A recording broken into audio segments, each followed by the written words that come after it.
caution potentially activating content. Content includes discussions about substance use, suicide, homicide, firearms, and physical and emotional abuse, which may cause strong emotional, psychological, or physical reactions. This instructional video contains dramatic depictions necessary to meet instructional objectives intended to provide direct psychoeducation about risk severity and developing safety plans with clients at high risk of death by homicide. If you feel activated at any time during this video, pause the video and take a break for as much time as you need. Perform any self-care needed to respond to those reactions before restarting the video.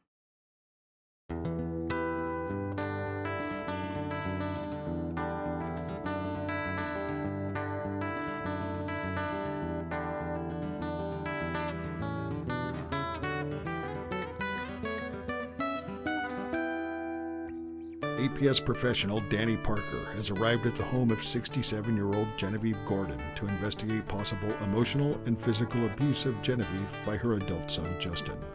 The report was filed by a concerned neighbor who heard yelling and what they described as a slap. Genevieve, who is presently alone in the home they share with Justin, has invited Danny inside following an initial introduction. As I mentioned, I'm with Adult Protective Services. Remind me, Adult Protective Services, what is that? That's a great question. At Adult Protective Services, we look into concerns of abuse or neglect with older adults or adults with disabilities. Are you saying that you're concerned that I'm being neglected? Who said that? Anyone is able to make a referral to our agency, and we aren't allowed to share that information. But we do take these concerns very seriously, and we want to make sure you're okay. Well, what did they tell you? There is concern that your son may be harming you. Justin? No, he's a good kid. I think it's been good that we've had each other to lean on since his dad died. I'm so sorry to hear about your loss. Sounds to me like someone's meddling in my business. I think people are just concerned, and they want to make sure that you're safe and okay after such a big change in your life. How long ago did you lose your husband? We lost him a little over a year ago.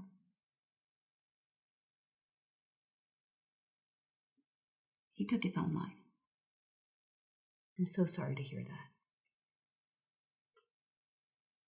He had been depressed off and on his entire adult life, and it was something that we dealt with throughout our whole marriage. Thank you for sharing. I imagine that was very difficult for you. How's Justin handled it? Justin has had a really difficult time. So I'm really glad he's been here. He was the one who found his father, so you can imagine. He had just moved back home about a month before it happened. He had separated from his wife. He's going through a divorce and a custody battle, and it's just been a lot for him to deal with. I imagine that's been really tough for you as well. It's not easy for parents when their kids are going through their own hard times. I lost my husband, and now I'm watching my son's life crumble. I just hate to see him hurt.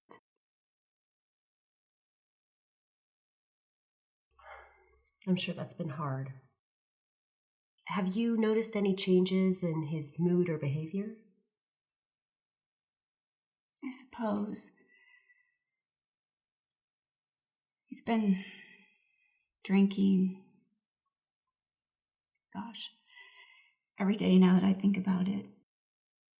Is this new for him? Absolutely. He's never been much of a drinker. Before he separated from his wife, he lost his job, and I think that was just the start of the spiral. So when he first moved back in, he would just spend a lot of time in his bedroom, and he'd just come out to go to the store occasionally.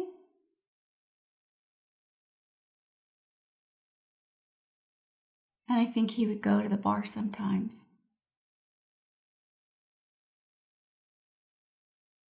But honestly, I just hadn't been paying a lot of attention. Guess I'm just busy dealing with my own grief. That's completely understandable. Can you think of a time that Justin's ever hurt you or said anything concerning? What do you mean? Has he ever yelled at or raised his voice at you? I've heard him call me names under his breath.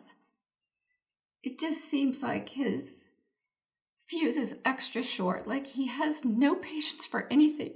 And he yells at me just because I ask him a question. Has he ever grabbed or hit you or touched you aggressively?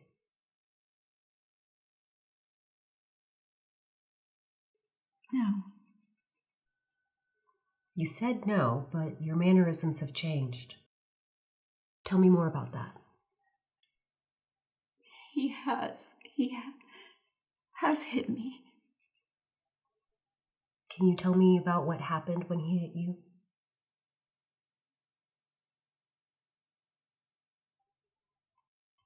A few days ago, I stepped into the garage to do a load of laundry, and Justin was there. He was just standing there, and I think I must have startled him.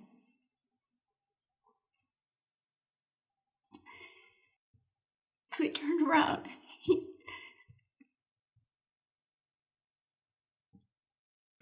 started yelling at me and blaming me for his father's death. Then he slapped him.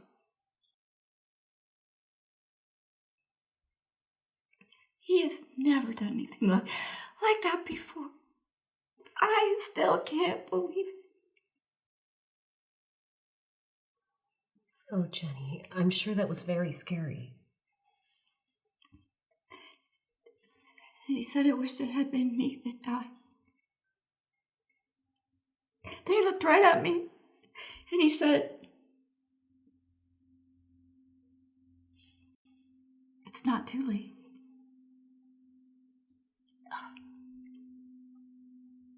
Then he just left.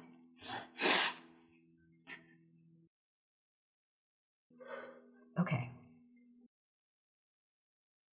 That's very heavy, and I want to make sure I understand. In the garage, Justin yelled at you and said that he blamed you for his father's death. And then he slapped you on the side of the head and said that he wished it was you and not your husband who died. Is that correct? Yeah. God. How could he say those things? How did you feel when he said that about you dying? Hurt. It broke my heart. I need to ask, did you feel threatened when he said it's not too late? No. He didn't mean it. He was just upset. Okay. I'd like to talk a little bit more about that in a bit. How were things when he came back? Cold.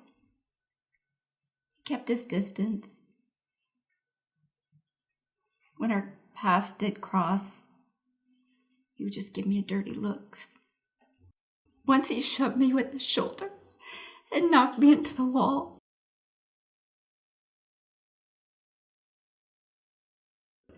A few days ago, he saw me crying.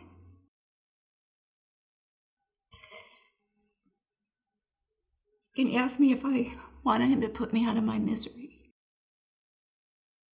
Put you out of your misery? That's a very scary statement.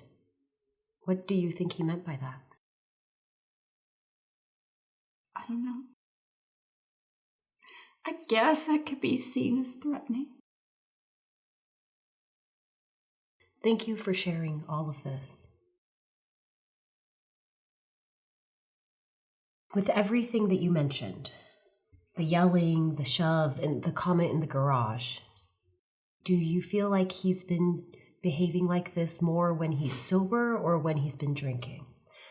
I ask because all of this is very serious, no matter what. But when a person has been using substances, there is a higher risk of violence. I think yes. Maybe he had. May I ask, have you contacted the police about any of this? No. I don't want to get him in trouble. He's been through so much, and he's already angry at me. I don't want to give him another reason to blame me for something. Okay, I understand. To me, it does sound like things have gotten progressively worse. How do you feel about what's happened? Justin's just been through so much. I can't blame him. Everybody needs somebody to blame, and if that needs to be me right now, that's okay. He's gonna get through this. We're gonna get through this. Okay.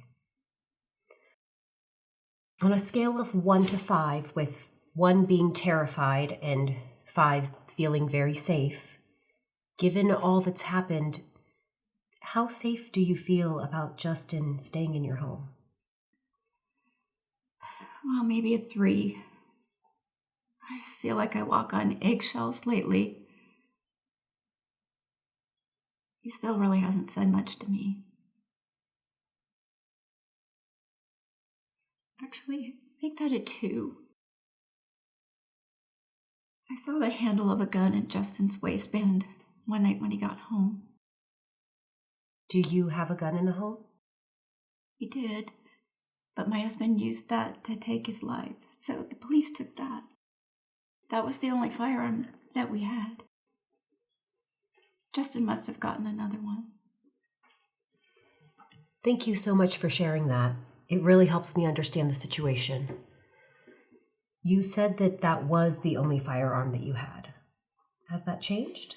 Do you have any firearms? No, especially not after what happened to my husband. Understandable. Could you tell if the gun that Justin had was loaded or if he has access to any ammunition? I don't know if it was loaded. I know that they found 2 boxes of bullets in the cabinet when they were investigating my husband's death, but I haven't looked lately. Do you mind if we go over to the cabinet to take a look? Sure, I guess.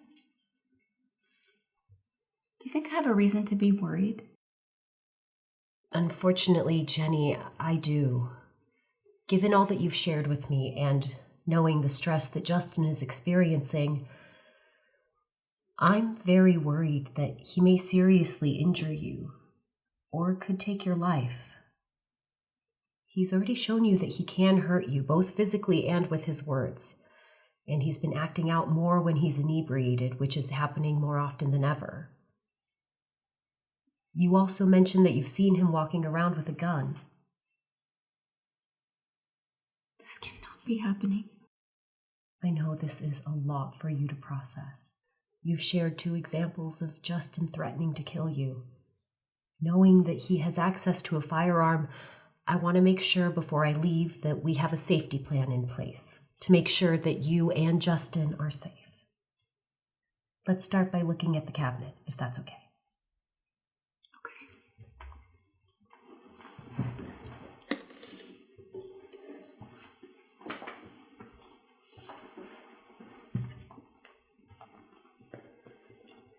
This is where they were. That's strange. There were 2 boxes in here, but now it looks like there's just this one. Okay. How would you feel about taking that box and putting it somewhere Justin can't find it? Do you have a safe? I do. It's in my bedroom, and it has one of those numeric codes. That's perfect. Does Justin have the code? He may. I'm not sure. How would you feel about changing the code while I'm here? I can do that. This is just so overwhelming. I hadn't even thought about the danger I could be in. I'm so glad that we're taking these steps now to address what's happening. It's very brave of you to speak to someone, especially a stranger, about stuff like this. I don't know about brave, but I'm glad to. Should we do that now? Let's just make sure that we do it before I leave.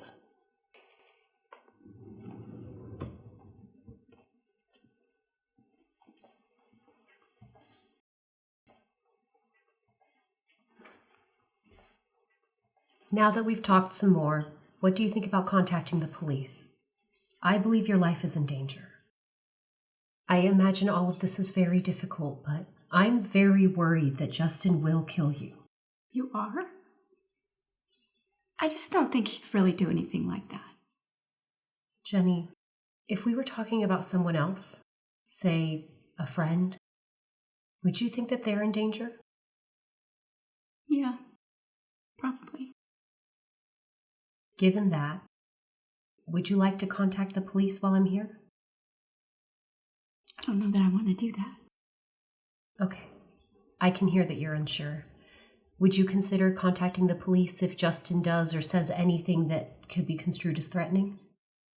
Knowing now that he has a gun, I think I'd have to. I'm glad to hear that.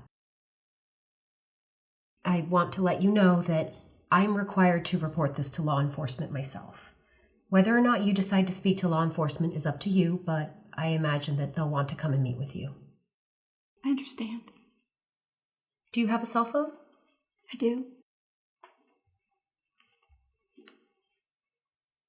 I'm glad to see that you have it with you. I suggest keeping it with you and making sure that you're charging it at night. I usually do, but I'll definitely be sure to now. Jenny, if it's okay with you, I'd like to discuss some more steps you can take to increase your safety. How does that sound? I think we have a bit more time before Justin comes home, so I'm open to hearing your thoughts. Thank you. Do you have a lock on your bedroom door? I do. Should I be locking myself inside? I think it's important to use it if you ever notice Justin drinking or behaving erratically. Or if he says anything threatening or you see that he has a gun, then you can go into your bedroom, lock the door, and call the police. It sounds so serious. This is serious. We should also discuss steps that you can take to prepare if you ever need to suddenly leave the house. Now, if you see that he has a gun, I think it's best to go straight to calling 911.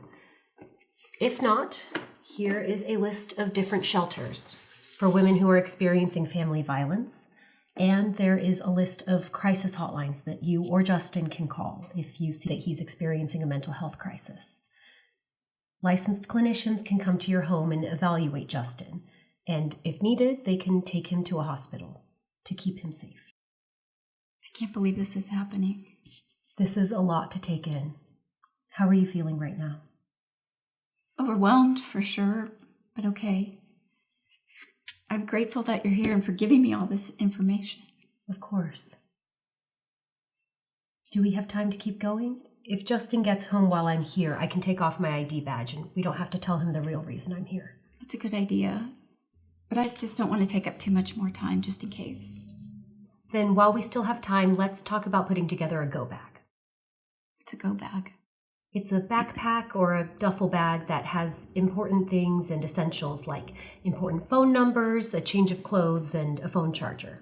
Things like that. I understand. I can put one together after you've gone. Sounds good.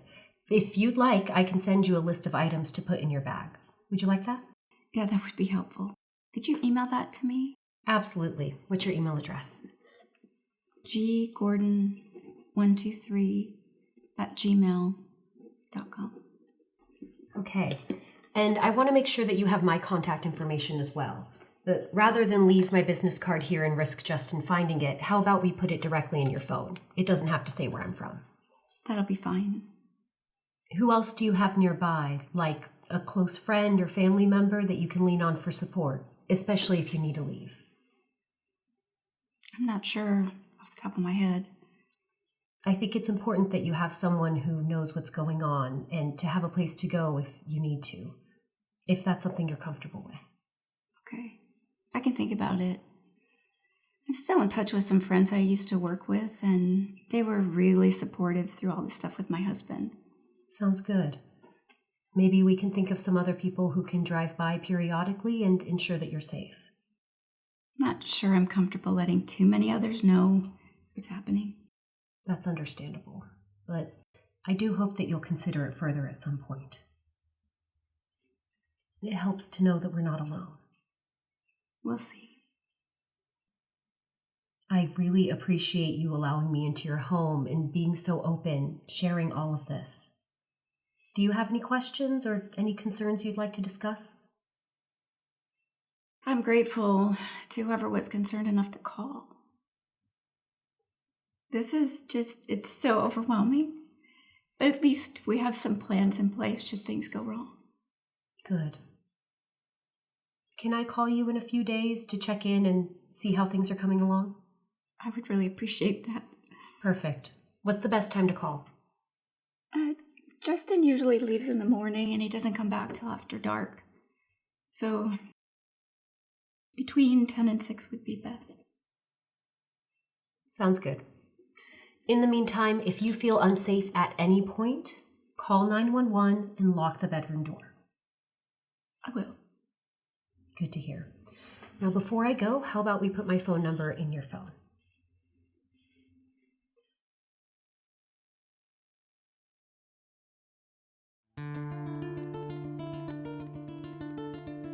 You've shared 2 examples of Justin threatening to kill you. Knowing that he has access to a firearm, I want to make sure before I leave that we have a safety. A few days ago, I stepped into the garage to do a load of laundry, and Justin was there. He was just standing there,